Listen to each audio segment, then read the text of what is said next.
Hey everyone, welcome to Lift Moments on the Men with Pastor Zay and myself. Lord, I'm sorry, we were laughing. So the song that you just heard is called "On the Hill." Y'all can see what's going on tonight. So it's a whole lot of purple and shades of, cause we got a black woman. Just give me 1 minute. We got a whole black woman. Let me talk about, like, I understand, the VP is BIPOC. Sometimes I have an issue with that, not as a therapist, but in my real life. That's how I've been a therapist. When I say a whole black woman, like, she looked like me. You know what her last name used to be? Brown. Like, I got a whole auntie. Her name Joanne Brown. Like, when I say that, I can identify. She got locks. She wear glasses like my mama wear glasses. Like, listen. The suits that she have on, if they ain't St. John, I don't know what they is. Like, when I say she a whole black woman, say. So we want to give it up. I'm just Brown Jackson. Listen, y'all know y'all happy. Don't front if y'all listening. Y'all had my moment. We can get started tonight, because, honey, in my lifetime, if my grandmama was here, we would have a whole picture frame with her in it. But we kin to her by the Browns and the Jacksons that live over there off of Stonewall. And that's how we kin to her. Like, are we really kin? Yes, because her last name. That my grandmama would have said that with no problem. We kin to her. And she would have been in a whole picture frame, like right now, as if she was like a first cousin or something. And some of y'all probably gonna do that tonight. Let's just be clear. Some of y'all probably already got the picture frame, then printed it out, had it laminated, make it look real glossy, like she sent it to you. Like, that's my cousin. And some of y'all actually might be your cousin, so I don't know. But when I tell you happy, she overqualified for her seat. Zay, don't want to preach about it. She overqualified for her seat, Zay. I am still processing this.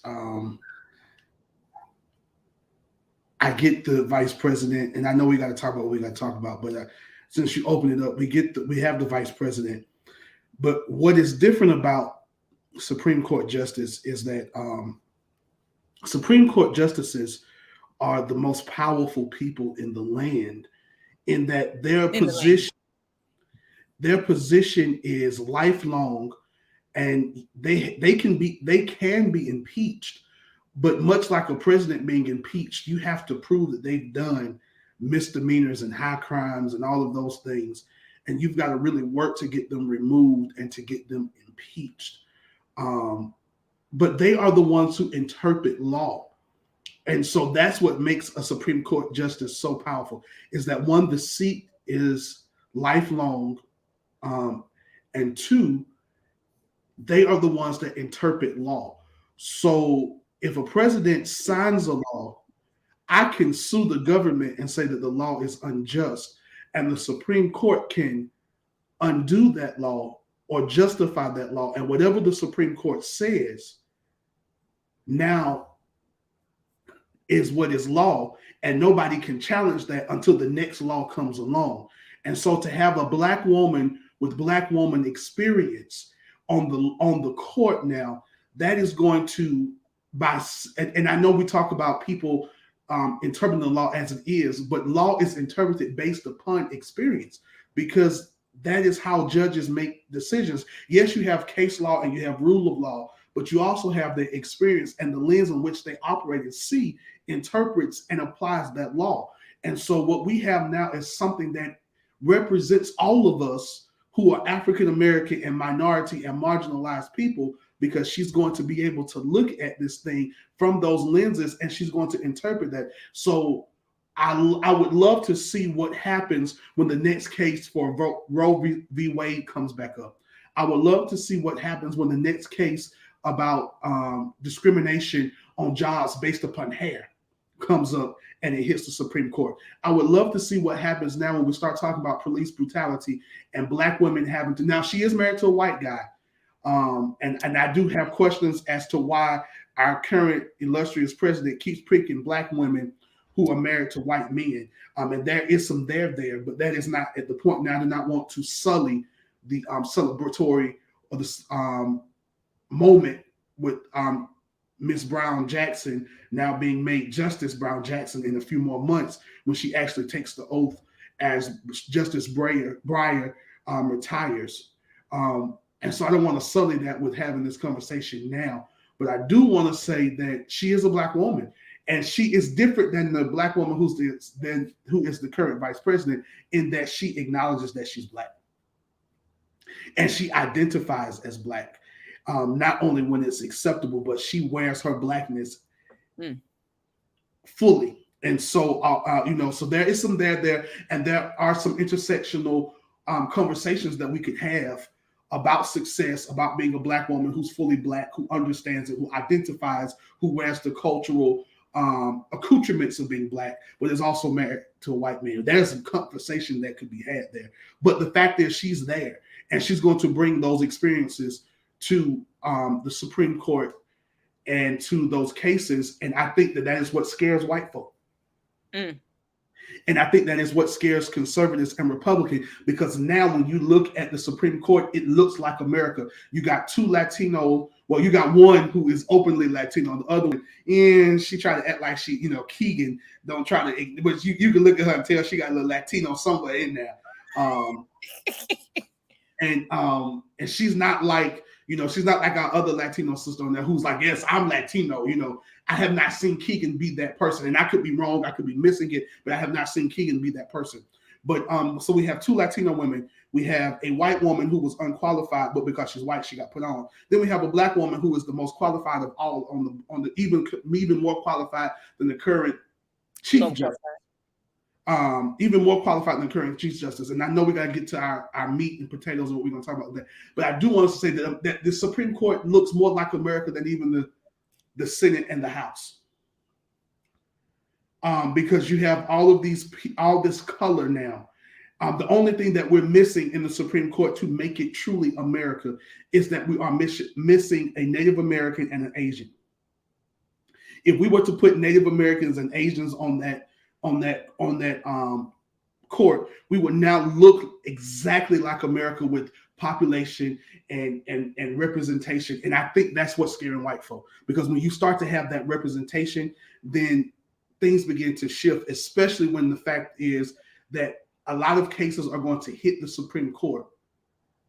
And now you're going to have that, even if they don't support you, because the Supreme Court does something else that affects case law, is that the dissenting opinions affect case law and interpretation and sets up the basis for the next case to come along. And so even if they don't win the case, if they're not on the majority, by the mere fact that they get the right dissenting opinions, it helps to change and push America in different ways. And so I think it's great. I think it's wonderful. I am still processing it. I was excited. It made me feel better about, being Black in America. And I think that we have a lot to go. And I think we have a lot further to go. When I was younger, I was Martin Luther King. I was a huge Martin Luther King fan. I thought everything had to be peace and quiet, and we're not going to be violent. As I've gotten older, I became more Malcolm X. And now that I'm getting older, I'm becoming more Malik El-Haj Shabazz, which is who Malcolm X was after he made his great Mecca, his Hajj. And he changed his name to Shabazz because he understood that there needed to be balance. We got to sometimes fight, but we must have peaceful means at times as well. And we don't talk about Malik El-Haj Shabazz as much as we talk about Malcolm X. But that's a whole other conversation as well. My point in saying that is, I think it is necessary. And I think that the chickens, as Malcolm X said, are coming home to roost, and America is a little nervous because the chickens are coming home to roost, and it's coming home and it's shaking this country, and it's looking a lot different. But that's my 2 cents since you asked me. And I know I took about 5 minutes to talk about it, but 6 minutes. But I think the 2 cents goes into tonight. So tonight we are talking about That's on You. Margaret actually does come up with these titles. I get the text, and I go and I look. Here we are tonight. I know some people are like, what this got to do with the text? But we're finna get to it. So I send her the text, and then she comes up with the titles. I just be like, this the text I got. This is what I got. And I know where I hear God saying, and then where Margaret's going, and then we'll and some of that's going to be talked about tonight, because I'm telling you, God hit me this week with this whole thing. And see, my thing was to talk about intent. My thing was to talk about intent. What is your intent? And not in the way that we have talked about intent, but Mummy Itahari, and so that's what we call her. She is, if there was ever a living queen mother who is African American but represents everything that is Africa and everything that is spirit, it is Mummy Itahari Ture. She is Reverend Dr. Itahari Ture, but I don't think anybody calls her Reverend Dr. Itahari Ture. I've watched people who are 20 years older than her sit at her feet literally and call her Mummy, because she walks as an ancestor already. African tradition said in order to become an ancestor, you must walk as an ancestor while you're living. She has done that. She transcends planes. I have stories, and I'm not going to tell them because it is not the place. It is not the space or the place, although this is my space. And this is my place. This is not the space and the place to do this. But I have, and so Mummy Itahari came to me in spirit this week, talking to me as the voice of God. I heard her voice. I heard her words with intentionality. And what's your intent? And so I sent Mark, and I thought I had sent it to Margaret. I thought I had sent Margaret the text earlier this week. I tried, you know what it was? I tried calling Margaret, and she wouldn't answer the phone, and she never called me back. So then she texted me today, what's the scripture for today? And so I gave her those scriptures because that's what I heard. And so then when I saw what she wrote down for the title, I was like, don't know where she got this from, but she's kind of right there with us today. We kind of in the same vein. So let me do my job. I'm the reader. That's because you want to be. Don't make people think I make you read now. Don't have I just said I don't like being the reader. I think I just like saying reader.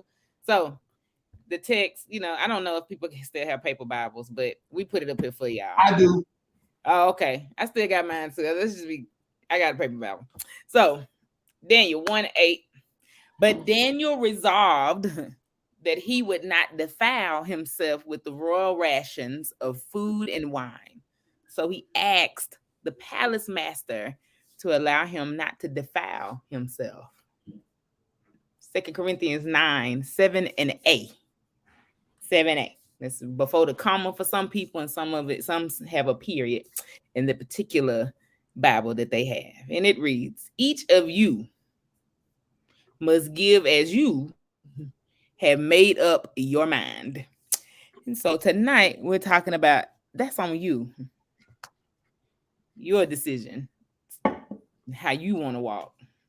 How you want to be. What's your walk with God? That's how I saw it. So I will say when I saw this, I tell my clients this every day. You better than me. Because they're like, well, can you fix this? I cannot. I can facilitate healing, but you better than me. When I read that Daniel text, I have read that like that my whole life. Daniel resolved. Daniel made up in his mind that he wasn't finna eat that. Like he didn't want it. I don't even know what it looked like. It might look good. I don't know, but he made up in his mind that he didn't want to eat it. But as I studied the text today, it was so much more that came. I started screaming in my office because I had a little break because I had a client that didn't show up. And I screamed when I read what's coming to your head to say. I was like, oh, okay. Because he literally made up in his mind how he was going to do what he needed to do. Not to defile himself. But say, because you better than them. Some of us struggling with that. That's what I'm so happy about today. You better than them. She knew what she meant when she said CRT and Ted Cruz up there. Let me stop though before we get in trouble. I forgot the views that I expressed in that those are Facebook. So we won't get in trouble.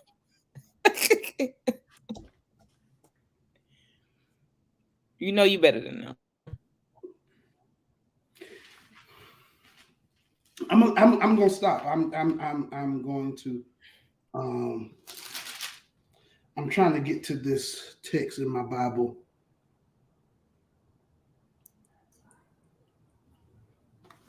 I'm using my paper Bible, and I'm not doing it just because we talk about paper Bibles. Old preachers said, well, he ain't even really old. He just become real popular lately. said that he was paper Bible saved. And at first I didn't know what he meant until I realized that this new salvation with this cell phone is a little different than those of us. And I use my cell phone to preach. I carry. I use my thing, my tablet / computer because I have a Surface Pro. But when I study, I had to go pick back up the book.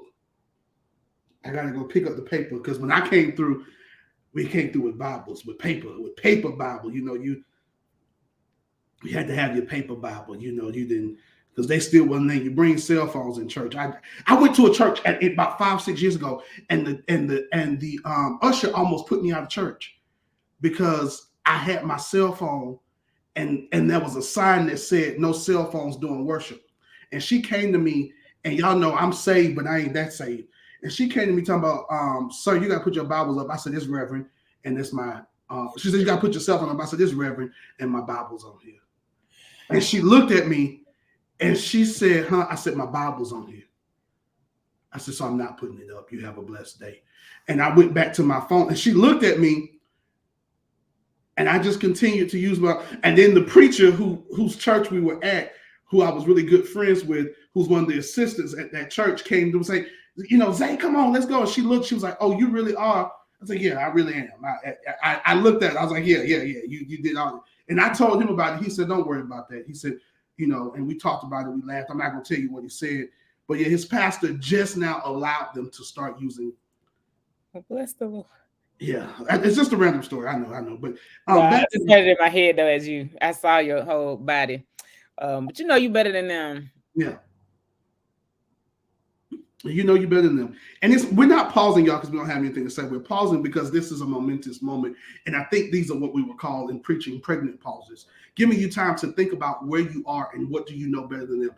So I will be honest, and I'll just jump right in. When I heard this, I was hearing this because last week, me and Margaret did a show about the whole, we did it last Wednesday because we both had stuff to do and she was flying out of town. And so we did it Wednesday so that we both would be able to do what we need to do on Thursday and so that she could fly out of town. So we did a show and we did it dealing with the whole Will Smith debacle with Chris Rock. And we were saying what we were saying. And there were some gentlemen in the chat. And I will say this, and I'm going to be real good because Mark will get me if I go too far. So I'm going to be really good. I cannot see the chat doing our broadcast. I can't see them. And Margaret was going to fix it where I could see them. And then after last week, she said, nope, I will not fix it. You will continue to not be able to see the chat because it would sidetrack me if I saw the chat because I would want to respond to the chat. And I'm going somewhere with this. Watch this. And so last week, 3 brothers were commenting. One brother, she said, Zay, did you see when so-and-so? And I won't cut his name. And I said, oh, him? I ain't worried about him. I know what he's doing. He's fine. And she could tell you that person, and I would call that person's name because they're watching, and I know they will receive this with a good spirit, but I'm not going to do that because I don't want to embarrass anybody. But when this brother was talking, I said, I didn't pay that no attention. I get it. I get where he's at. And so then she began to explain the conversation with that person and where he was at. And I was like, yeah, I get it. She said, and I know you get it because you said it that night. You was just like, oh, no, I'm not worried about him. But it was 2 other brothers who purposed in themselves to come on and begin to speak and say things in a particular type of way. Their intent showed, in my opinion. Their intent showed. And so I want to be very clear that I don't have a problem if we have a difference of opinion. I don't have a problem with us having a discussion. That is what these Bible studies, these L.I.F.T moments while on the mend, that's what they're here for us to have discussion and to hash out our differences. If you've been watching us for the last year or 2, you've seen that we've had shows that were quite controversial. And even me and Margaret, we disagree a lot while we're on here.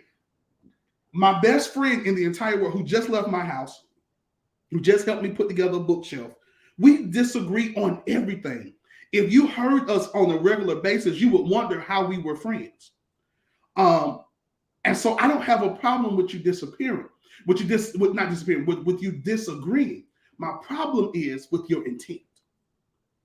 What did you purpose to do? Were you coming trying to show us up, or trying to argue or trying to get us to believe what you believe? Or did you come to have a conversation where we could have a discovery and we could all agree to either disagree or we could agree to come to different points? Because me and Margaret disagree all the time.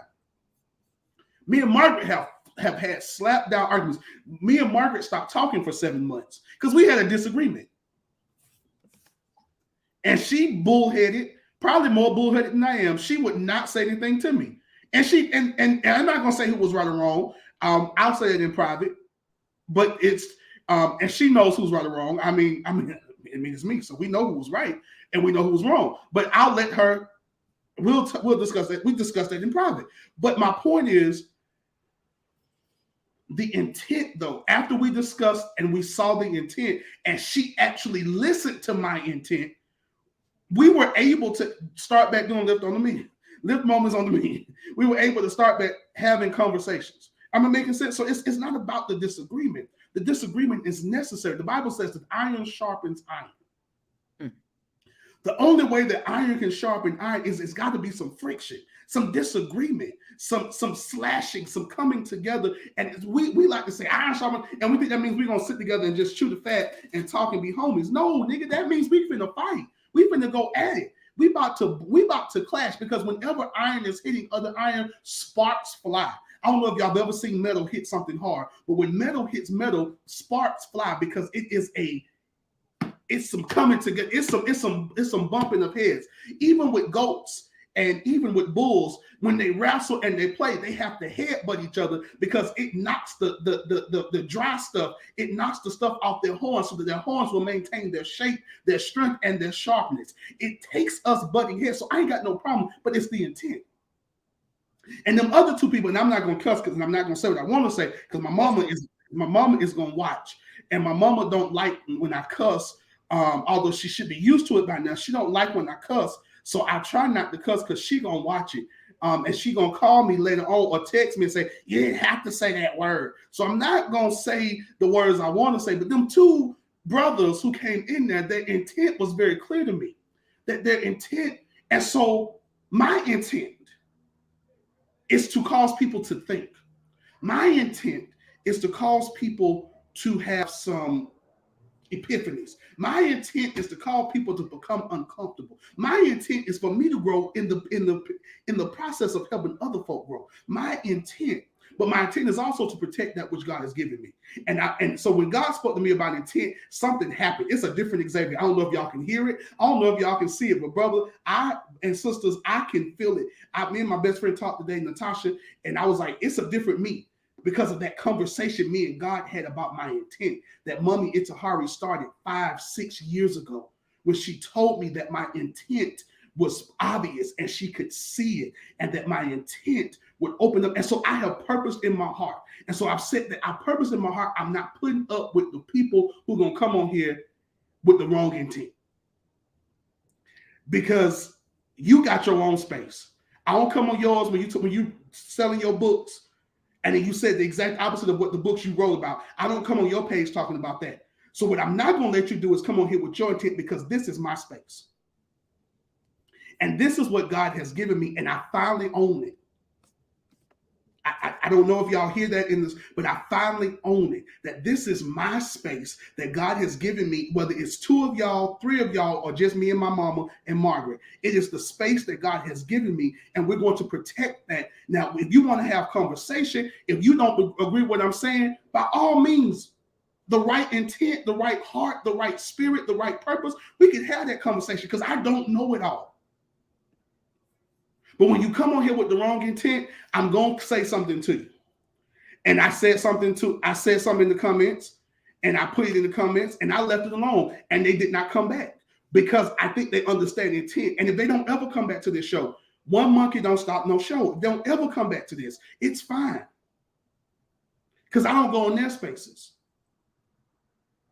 Because my intent is that we're going to have open dialogue and conversation. And so I want to get that out in the open. I want to say that Lord been dealing with me. He dealt, God, he, she, them, they.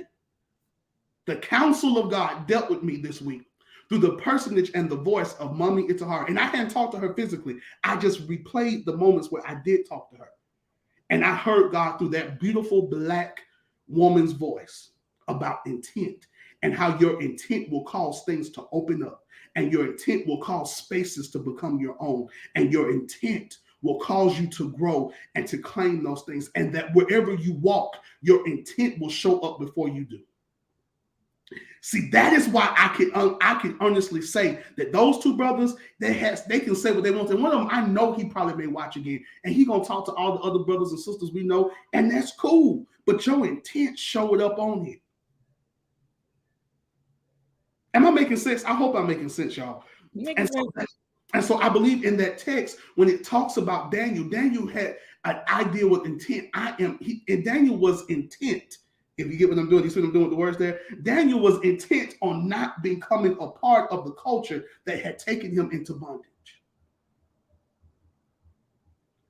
And his intent made room for him, and his intent caused people to notice him. And Daniel was given special authority because of who he was. And I'm going to shut up and let Margaret talk, because I've been talking for a while now. And I'm going to shut up, I'm going to let Margaret talk, and then we'll go back and forth. But I just had to get that out there and put that out there. You define what defiles. You define what it is. Because the Bible says it ain't what goes into a man's mouth that defiles him. It's what comes out.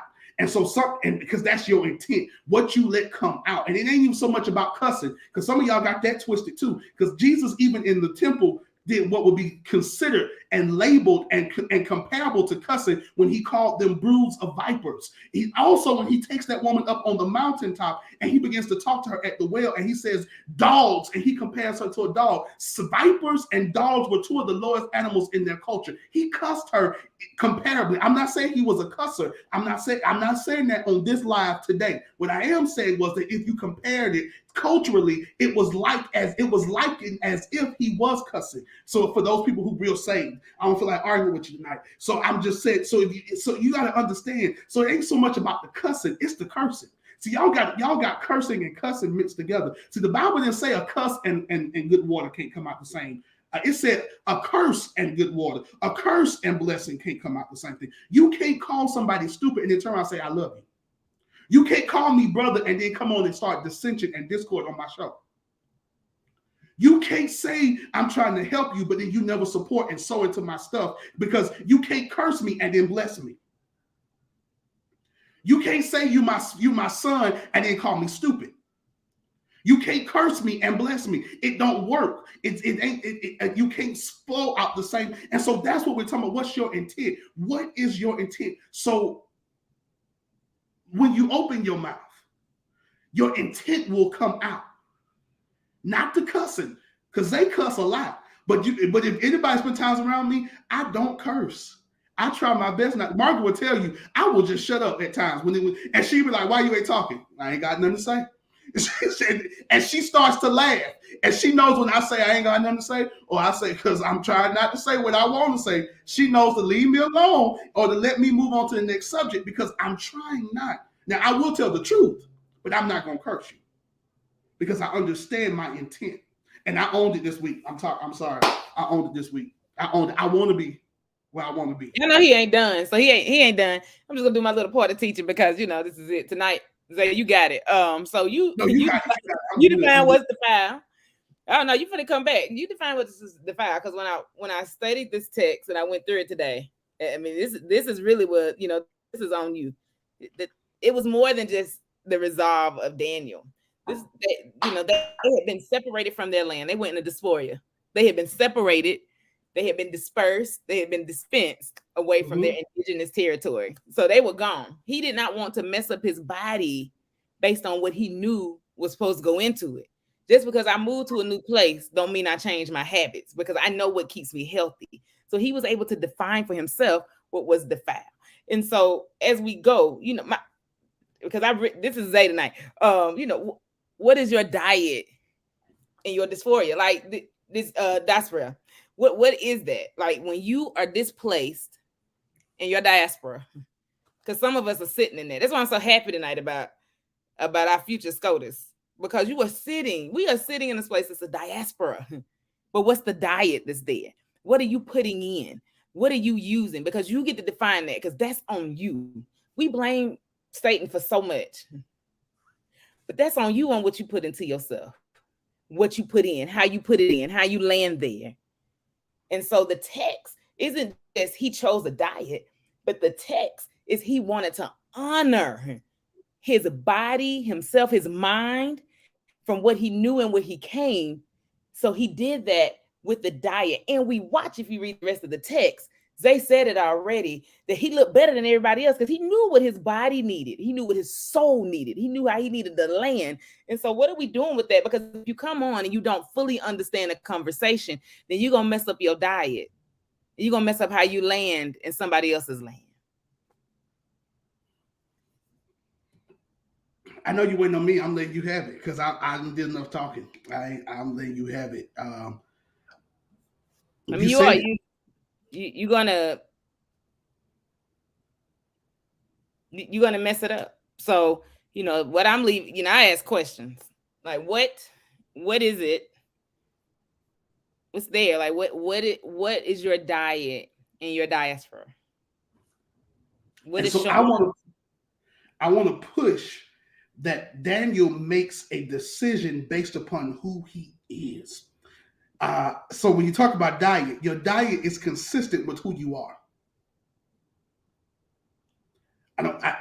Your diet is consistent with who you are. Again, it's not what goes into your mouth. See, it's not so much what he was eating. It was the fact that he understood what he was eating and who he was eating with represented. Because everybody won't eat with you because they can't eat what you eat. Because I have changed my diet. Me and Margaret don't go out to eat like we used to because I've changed my diet. I don't eat. Some of y'all have noticed my neck got a little smaller. My mama told me that one day. She said, your neck got smaller. You actually got a neck now. I have, because I've changed my diet. I don't eat like me and Margaret used to eat.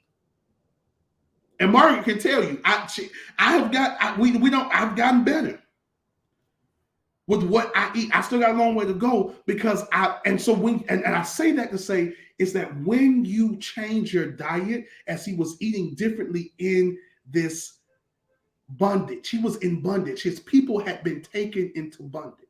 If you go back and you put this in full context, his people are taken into bondage, and he has now been shifted, and they have been spread. And so we are seeing diasporic Hebrews, much like diasporic Africans.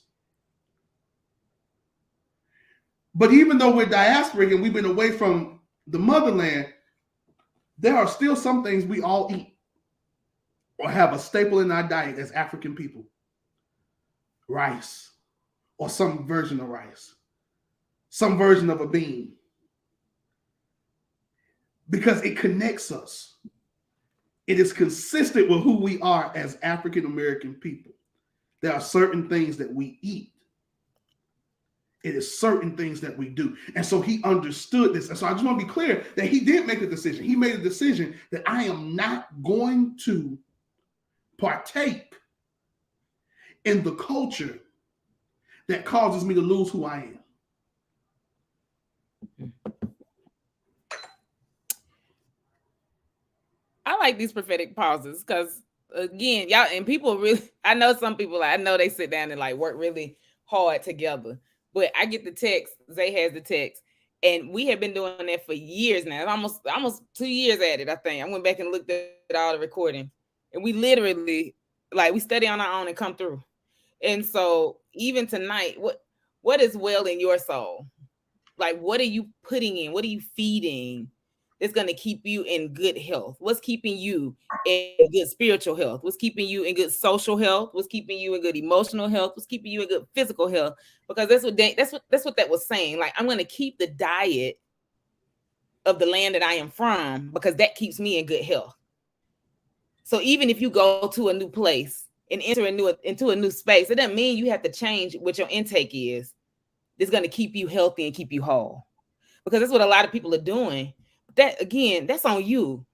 So the blame and the shame and the stuff that comes, we need to pay attention to how we're connecting. And so, I had to look and I was like, well, how does this connect with this money text? And then I had to stop and say, you know what though? Is this really a money text? And as I studied it, I realized that it really is not. The church has taken it and made it a good money text. Like, it's all about the money, but no, it's really talking about, as I studied, What are you doing with your own mind for your own sake? It's going to be good intent. Good intent. What is cheerful? What are you doing that has good intent with a holy outcome? Or, as the commentary said, is it harvesting honor? So I had to look at it again. I was like, oh, so it doesn't matter how much I put in. But some of our places, they say, you put in a good donation, you're a good member. But no, that's not what it's saying. If I put in a penny, and that is what I have, and I do it cheerfully, then I'm finna harvest the honor. Because I know me better than you know me. And I know what I got to give. And I'm finna do this with all the joy, all the love. I'm finna come in the characteristics of spirit and give you what I have. So is it harvesting honor when you're showing up? Because again, it's about purposing in your heart who you are. And so this text is about self. And we never teach it about self. We always teach it about, it is how are you going to give yourself? Who are you giving yourself to? Cast not thy pearls among the swine. So if those brothers never come back, cast not thy pearls among the swine, for they will turn on you and trample upon you. I'm not calling them swine. What I'm saying is the spiritual principle. How am I going to give myself? I can't give myself as I'm working on my intent and my intent showing up and walking in my intent. I cannot continue to give myself to people who cannot respect it. That goes back to what Margaret was saying. So as I purpose in my mind, I got to go and give into spaces that bring me joy, that brings me honor, that makes me cheerful.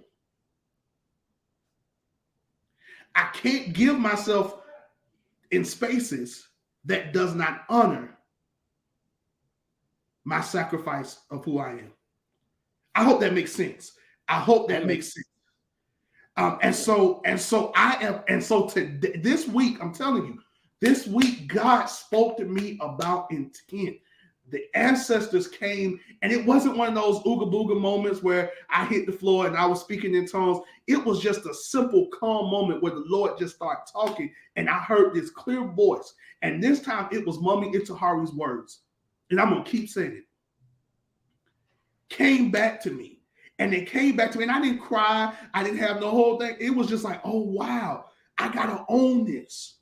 I've got to be happy and receive and take what is properly mine, because my intent is going to show up. And I got to understand that when my intent shows up, it's going to piss some folk off.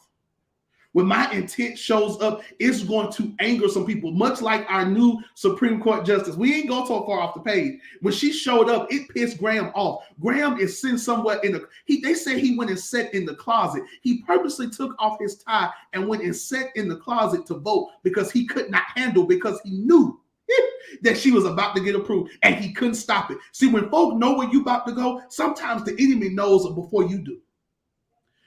And so they just coming at you. They taking their ties off and they going to sit in closets and they having to vote and they having to hide because they know where you're going. So your intent and where you're going, because intent is not so much what you want to do. Your intent is who you are. Your intent is what you're called to do. Your intent is the manifestation of everything that is inside of you, claiming that which God has called you to possess. So wherever your foot shall tread, you shall already possess it, because your intent has already claimed it, because your intent is your ashe. So we don't like talking like this in the Christian church, because it's so. I heard a very well-known Christian minister who passed away talk about we don't need to have all that African stuff. I turned her off.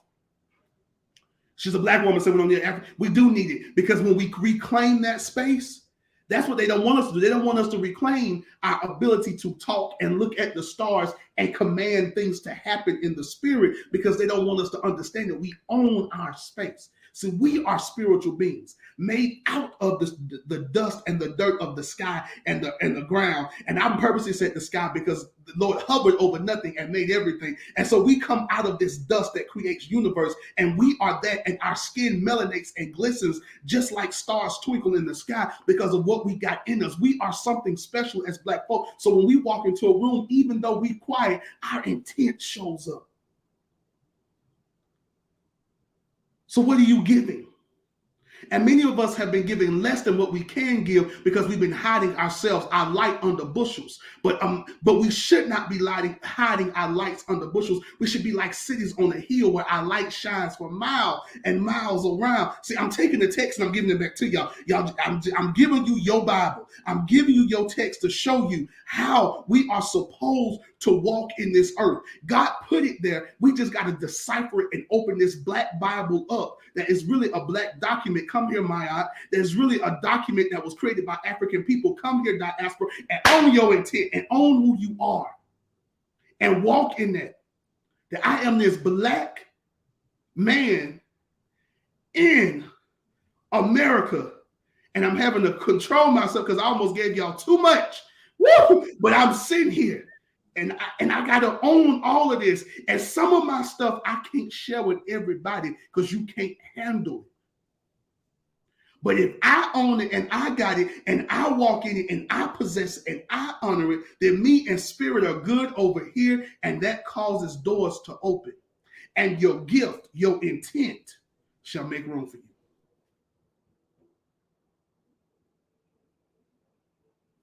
I don't know if Margaret paused. I don't know what happened.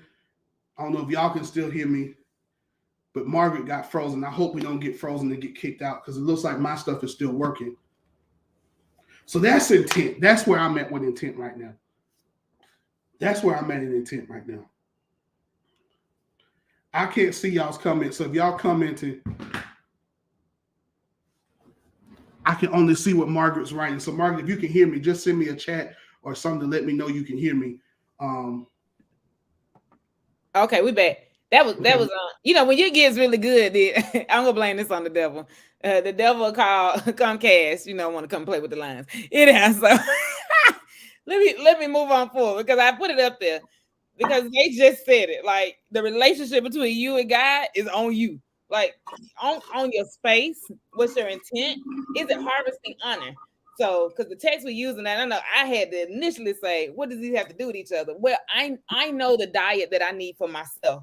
I know what's going to keep me healthy. I know what's going to keep me in a good space. I know what's going to make me shine better than everybody else that want to conform. Because I'm not going to. Because the relationship between myself and God, that's on me. That is on me. The people who know my life, you know who I am. And I had to 15 years ago, I had to really sit with that because I was told that based upon their understanding of the biblical text, that I was going to hell. And then I was a reprobate of God. So, I sat down with two scholars. One is now in Austin, Texas, and one has retired. And the first one, she took me to the book of Ruth. And she said, please read the first chapter and the fourth chapter. And I said, well, they ain't got nothing to do with nothing. Here I am. That's why I stopped myself. And I said, what's got to do with something? And the first chapter is what we say at all the weddings. So you got two ladies. One of them talking about, your God to be my God. Your people to be my people. Now, you say that at the weddings, right? These two women. And in the fourth chapter, the woman who did all the pledging, after, doing what she needed to do for who she pledged her life to, she has a baby.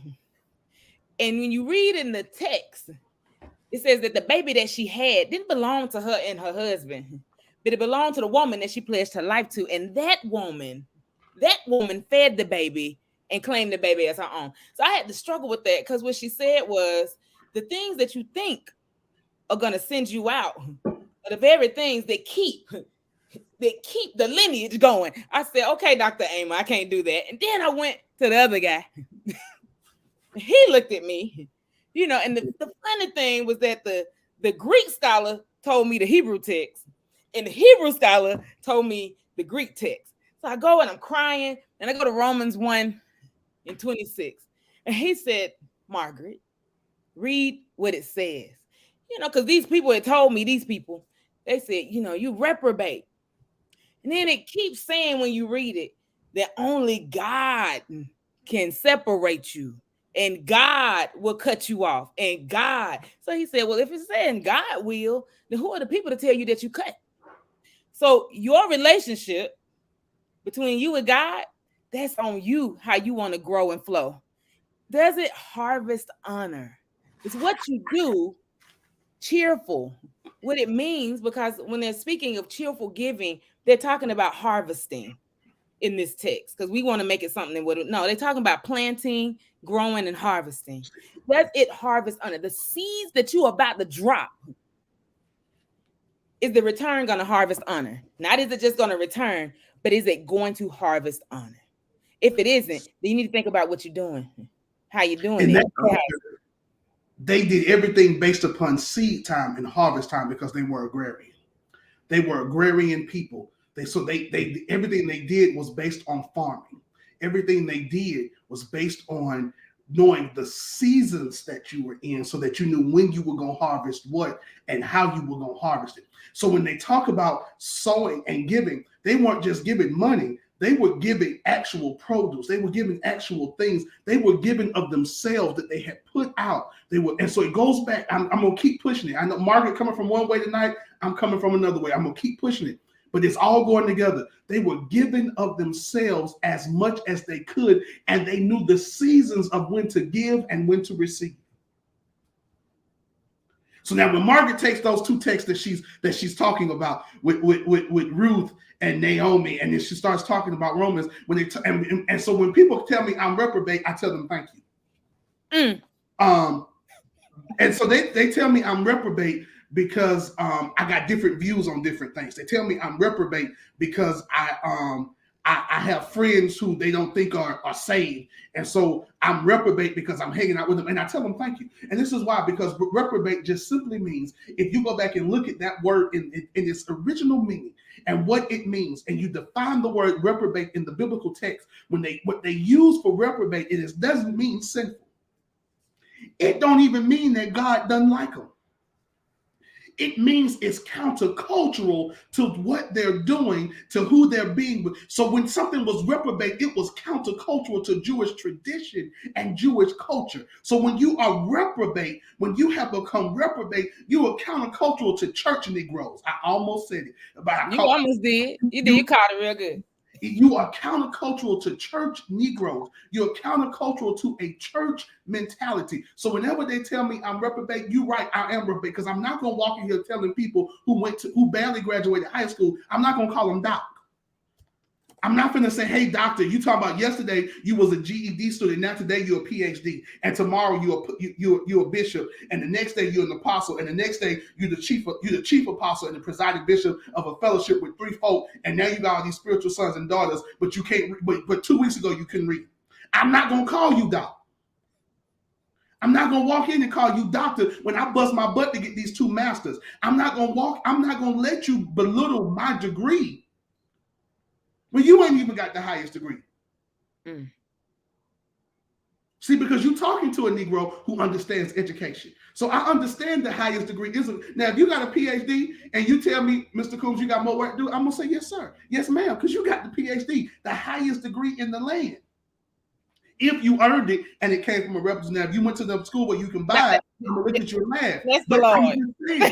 I'm saying all of that to say, I'm saying all of that to say is that you got to know who you are, and you got to know who you're receiving from, and you got to know who you're giving to. And so Margaret has been with me when folk have come at us and said certain things, and she expected me to go off, and I just walked away. And she started laughing. She's like, why did you walk away? And my response is, that wasn't even worth my time. I edited it because my mama watching it. I edited my response. That ain't even worth my time. Because again, you got to know the seasons that you're in. And right now, I'm free. I'm having fun with this thing. I'm laughing. I'm joking because I now understand my intent is going to show up. Y'all going to see what y'all going to see anyway. Y'all going to take what you're going to take anyway. But I've now got to own it and know who I am and accept it and define it for myself. Willie F. Godman pulled me to the side. When see, I had a moment like Margaret about some other stuff, and I went to him crying, and he looked at me, and I'm not going to do my impersonation of him because we're on here, but I do a very good impersonation. I did it one day for his sister, and she bust out screaming. She said, that is my brother. She said, that is Doc. And so I'm not going to do my impersonation of him, but I went to him crying, and I was in tears. And in his Godman way, he looked at me, he said, son, brother, Xavier, you define who you are.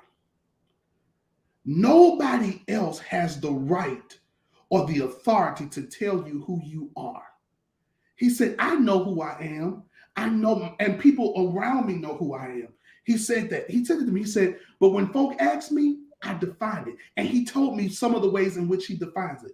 And I just looked at him and I started crying. I said, I get it. He said, so you don't have to answer to anything else that nobody else says. You don't have to answer to anything else that anybody else calls you, because you and God are the only two people that get to define and name who you are. When you understand your intent and you purpose it in your heart, that you're going to give from yourself, you set the limits and he was teaching me about limits and boundaries. He don't let everybody come in his space and tell him what he's going to give, who he is, and he doesn't let everybody get all of who he is. Am I making sense? I hope this is making sense. Is that you get to set that.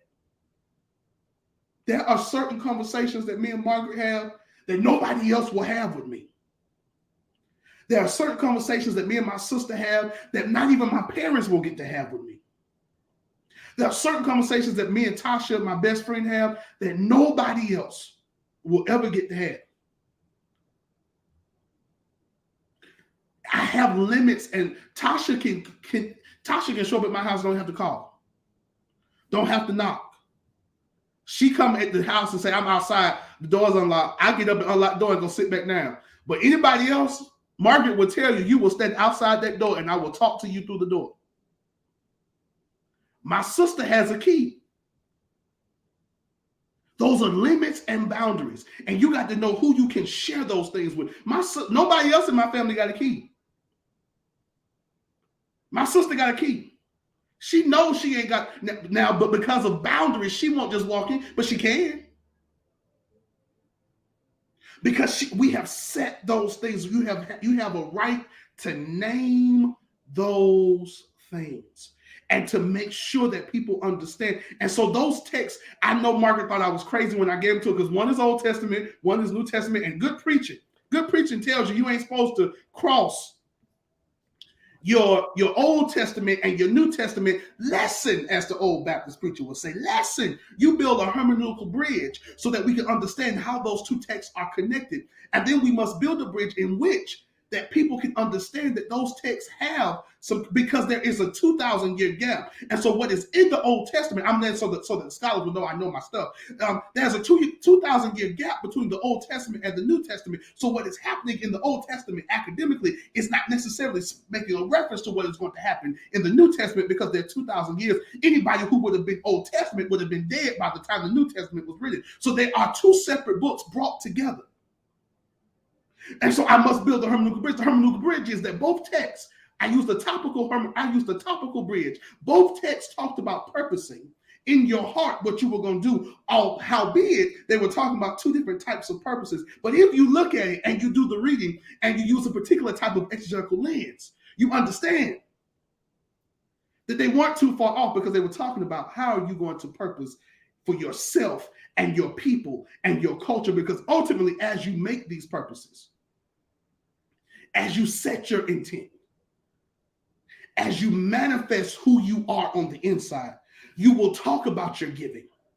You will talk about what you take in and what you consume. I hope now I've made that hermeneutical bridge, that you now understand how we brought these two texts together. And I know Margaret did it better. Now, Margaret always says she's not a preacher, but Margaret's more of a preacher than she thinks she is, because Margaret's already set the hermeneutical bridge up. I just wanted to make it very clear that we understood the bridge and that we understood where we are, so that when the academics come and watch this, because I believe now that we've set our purpose, and Margaret has some academics on her end watching it, and I'm setting my purpose, because I will say this, as I become more self-aware, I'm not good at building relationships. Most of the folk who watch this watch it because of Margaret. It's the truth. It's the truth. But as we set our intent, I believe that that's going to shift. Not so much that people are going to stop watching it, because no, what I mean when I say shift, because I want to be clear, is that more people are now going to be able to see both of us and see it, and going to come from both aspects, and we're going to draw more, and more people are going to watch it. That's what I mean by that. Because I believe that the Lord was talking to me this week about intent, and there has been a shift. Me and Margaret, we text. We don't talk we really don't talk a lot. We really don't. We may send one or two texts to each other concerning what we're going to talk about. She'll say, I did texted this week is this week. When she tell me what it is this week, I know that means she done prayed. She done had a moment with God, and that's what she feeling the God say. And I don't argue. But when she asks me what it's about, and I send it to her, I know that means she really ain't had time. She really don't care. She gonna pray when I send it to her, and she gonna find what she need out of it. And then the Lord gonna minister to us both. I get that. Because intent has now become real to me. So I get that. It don't bother me. Margaret sends me these crazy titles. This is what we talk, and I just laugh and go, I don't know where she got that from in the text, but I'm gonna let her have it because she's more of a preacher than she understands. She is. And she know I don't give compliments to preachers. So I gave her one. So now she can stop asking me if she can preach. I just told her. Oh, I don't even ask anymore. I go with what Lomax told me. You're a social working preacher. And I don't mind. So because I'll tell y'all how I got it. I see our time. I ain't even rushing tonight though, because you was on point. This is on you. Like a lot of people, I had to, and when I studied, I had to see, you know what? The diet was even on Daniel. He went and requested this diet. They already set a diet for him. He said, hey, can I neglect to eat the meat and just get what I know from my homeland? Can I get what I know? Because I know how that's going to sit with me. Because at this point, when I am separated from that which I know, I don't need to try anything new. I need to know what I know. The relationship that he had with himself and with God was between himself and God. So that's how you a good preacher. Anything else. So that's on you. Then when I saw that's on you, you have the ability to know what's cheerful and what's going to bring an honorable harvest. And so that is why I was going what I was going with you preaching, Margaret. When and I knew she was going to. I know Margaret. I know Margaret sometimes better than she think I do. I knew if I talked about preaching, Margaret was going to quote Lomax. I knew she was going to do it. I just knew she was going to do it. And I knew she was going to say, I'm not a preacher, I'm a social work preacher. And I'm not changing the subject. Everything Margaret just says also applies to Margaret being a good preacher. Because Margaret has owned her space. And Margaret don't try to preach like any other person. Margaret's going to psychoanalyze the heck out of a text. And she's going to tell you what the DSM 4, 5, 6, 7, 8, 9, 10, and says about a particular thing. That's what makes her a preacher. And that's what makes her good at what she does. A preacher just called me this week. I ain't gonna tell who it is, and was like, I watched Margaret preach. That girl can preach. I said, yeah, I know. They was like, Zay, she can really preach. I said, I know. And they was all excited, and I was just calm. They was like, man, I know. I've heard her. I've been with her. I know. I'm not shocked. You're just finding out what I know. Because her intent is set. She gonna do what she do. What makes me able to do what I'm doing? You're gonna get some good definitions. You're gonna get some history, and you may, depend on the moment, depending on how I feel, you may get a good 3-octave holler, and I'm gonna go find me a seat because I cannot breathe after all that. I done got big, I done got old. And I lost a few pounds, but I'm still old. That old kicks in on top of that weight. And so I can't do all that stuff no more. I used to kick my leg up and holler and jump up and down. I can't do all that no more. I can't do all that no more. So I know me and I know my lane. I'm going to stick there. I'm going to talk about the history of a text. I'm going to tell you what those words mean because I like words. And I'm going to work what I got. And so that's intent. That's what you purpose. And so me and Margaret ain't too far off. Margaret trying to keep it real churchy and be real. I don't know what happened to Margaret today. She real bobbing. I don't think I'm real churchy. I think it's a lot of people who be mad at me tonight. On the other hand, you've been more churchy than I am. Normally I try to. This is what I saw. Because again, it's your intent. But truth be told, you said it. How are you going to purpose for yourself, people, and culture? How are you going to show? You need to know where you are. Like if you don't know how you landing, then what makes you think other people gonna know how you landing? They're not. They're not. They're not gonna know how you landing. They have zero clues. They just waiting on you to spin out. They're not even talking about you at this point. They're just waiting on you to spin out. If Daniel had ate that meat and you've been on a diet that did not have meat included, please understand that that's just human. He gonna get sick. He gonna blow. He not gonna be able to do everything that they saw him able to do. He understood that. That was a matter of life and death for him, and not because the people would kill him. It was a matter of life and death because he understood I am displaced. So just because I am displaced, I did not intend to be here. That's not the intent, which means I have to bring with me. This is almost a Sankofa situation. I got to bring with me what is good because that's all I got. So if I join in with you, it's going to cost me my life. That's it. That's where I was about to go. All I got is me. All I got is me. You. That's all I got is me. So I got to protect me. And I can only bring the best version of me that I can bring, because it wasn't about the meat. Because Jewish people, the Hebrew people ate meat, but they ate it a particular type of way.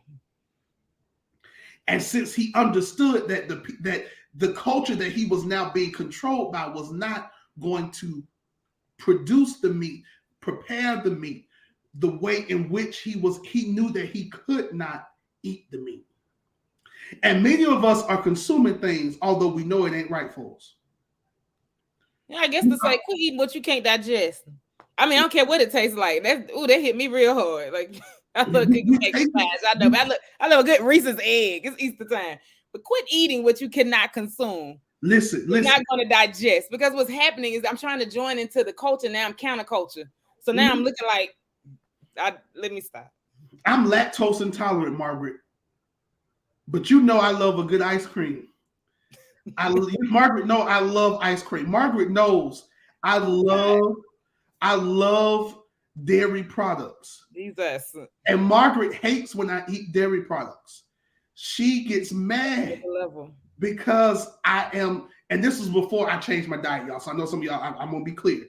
But I love, and that's a hard thing for me, was giving up the dairy. It was so bad that my sister, if she saw me eating ice cream, she would tell me I had to find another ride. I could not get in my sister's car. Correct. So I knew if I was going to get in my sister's car and Key's car, I knew I couldn't eat anything that was there, or I had to wait till we got to the house and I got back to my car and eat it when I was eating it, because I knew. And so I can't die, and I've never been able to eat. My mama told me, she said when you was a baby, you couldn't eat dairy. I've never been able to digest it. And so why am I telling that story? Y'all know I like to tell a good story. I don't tell Johnny stories like some people I know. I tell real stories. I'm telling that story because some of us are addicted to that which is killing us.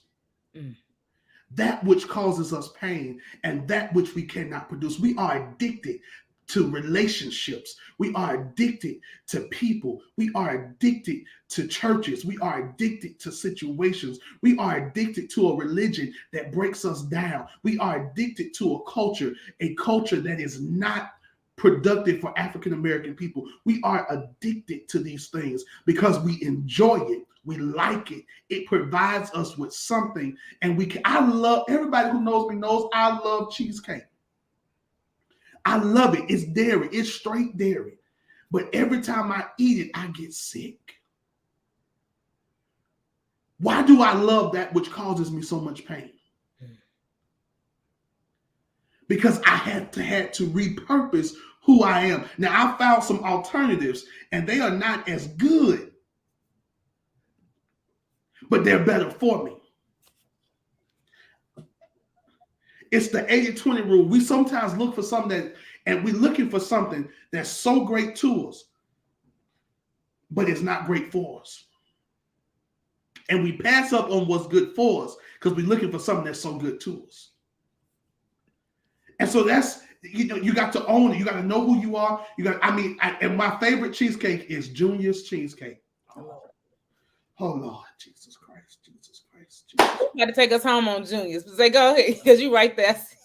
Saw your face. Cheesecake is amazing. If you can eat dairy, I just tell you, Kroger and Publix sometimes sell it, and they sell the big ones and then they sell the little small ones, 2 for $5. If you can grab them, Junior's cheesecake will change your life. Mm-hmm. But I can't eat it. Mm. It ain't good for me. If I eat it, there is a price I must pay. And so Daniel understood that the meat wasn't bad. It just wasn't for him. And if he ate it, that would be a price to pay. Many of us are talking about Daniel fasting and going on this Daniel fast. Daniel wasn't fasting to get closer to God. Daniel was fasting to keep from dying. Daniel was fasting because he understood that something in this was not good for me. It was not even a fast. It was Daniel just purposing that I'm going to live out who I am, even though I've been taken away for being who I am. And so sometimes you got to live who you are in spite of the repercussions and the circumstances for being who you are. See, intent will allow you to say, you know what? I have purposed in my heart that whether these Negroes like me or not, and I'm going to be who the heck I am. So if I want to walk in here and preach with tennis shoes on, if they can't receive it, I'm going to knock the dust off my feet, because I'm just as powerful a preacher as somebody with my little shoes on, my little tennis shoes on, as somebody who has on some $1,500 red bottoms. Or as one of my friends would say, we do not call them red bottoms, Xavier. They're Christian Louboutins. And so I can still preach. I can preach whether I got on blue jeans or a St. John suit if I'm a woman. I can preach whether I got on blue jeans or I got on a $1,500 custom tailor-made suit. Because my intent is going to show up. And this is the other part about intent. Intent is going to repel, and intent is going to attract whom is called to repel and whom it's called to attract. And so if I can't be mad because Negroes wouldn't let me in spaces no more, because my intent said I couldn't go in there. So I understand, Daniel, but I also understand that when I give of myself, I'm now giving it now because I now know who I am. And I now know the spaces I can go into. So me and Margaret we don't have a friend. Margaret has a friend that I know. And the friend did something to me. It's Margaret's friend. They said something to me that really upset me, but now it has blessed me. They denied me and made me feel like crap. But really what they were saying is, I ain't supposed to be around them no way. So I ain't mad. I wish them well, because my intent says, you know what?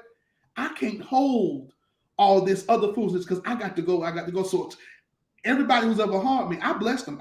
This week, I've been blessing folk. I've been praying for folk. I've been praying that the blessing of God overtakes them. I've been praying that God, because my intent is to get to where God, because the intent, again, is so much bigger than what I want and what I'm going to do. Intent for me now is understanding that it's my call, it's my purpose, it is my very essence, it is my being, it is my power, it is my authority, it is who I am. See, many times we look at behavior to establish intent, when really it ought to be looking at intent to establish behavior.